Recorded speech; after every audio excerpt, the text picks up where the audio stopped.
Required oven temperature for bakery products. Preheating the oven. Preheating is heating up the oven to the required temperature before starting to bake.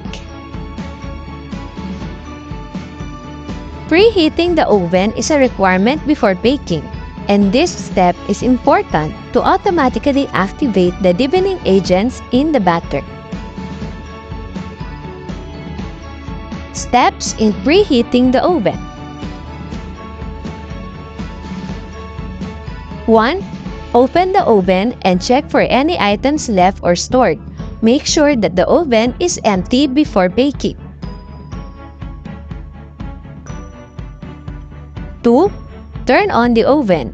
Let it heat up for at least 10 minutes or until the heat reaches the required oven temperature. 3. Rearrange the racks if necessary. Consider the height of the product and provide a room so that the product can rise properly during baking. Take note that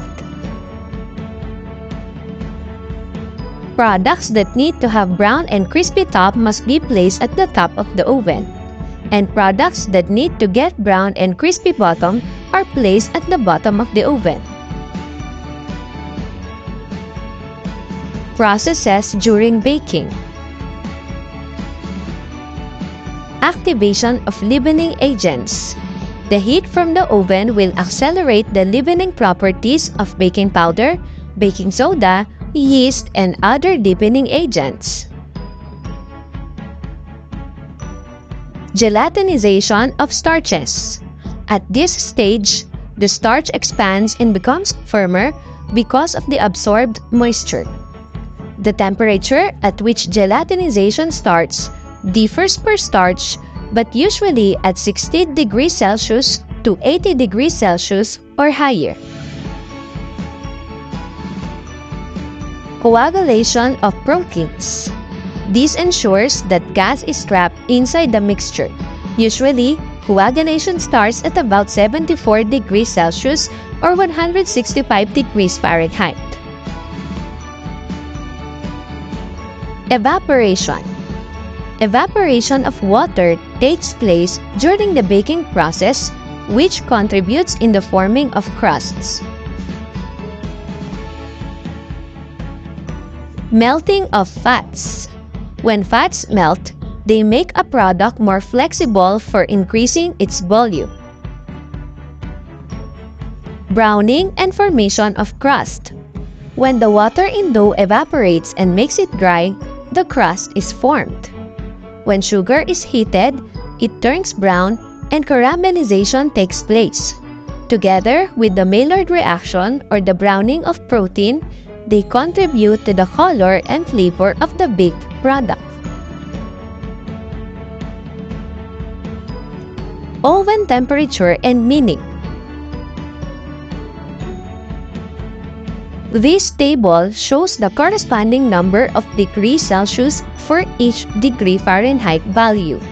Each of its equivalent description is also included. Just pause the video if you need more time to read, or you can download the PowerPoint presentation for this topic. Just click the link posted on the description box. 325 to 350 degrees Fahrenheit. This is the most common range for baking cakes and cookies since these have a fair amount of sugar. In these temperatures, caramelization and Maillard reaction starts. If cakes are baked at a higher temperature, the exterior of the cake will burn, but the center might be undercooked. 375 to 400 degrees Fahrenheit.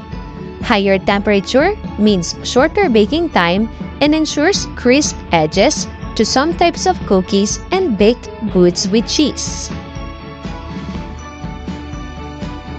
425 to 450 degrees Fahrenheit.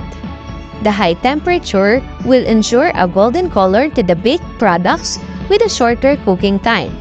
This temperature is ideal for baking puff pastries to make sure the steam releases quickly and pops off the pastries.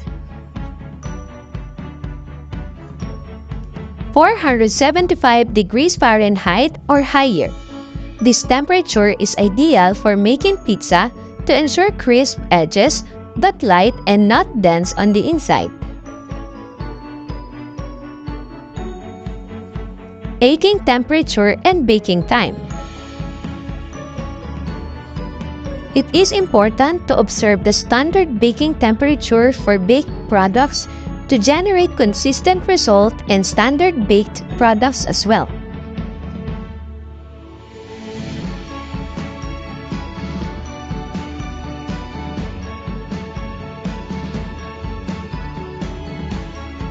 The oven temperature is varied depending on the type of baked products and the amount of ingredients mixed. Breads made up of lean dough are baked at 400 degrees Fahrenheit to 425 degrees Fahrenheit. Bread with more eggs and fats or those made up of rich dough are baked at lower temperature. Breads with more sugar are baked at lower temperature compared to those with less sugars to slow down the caramelization process.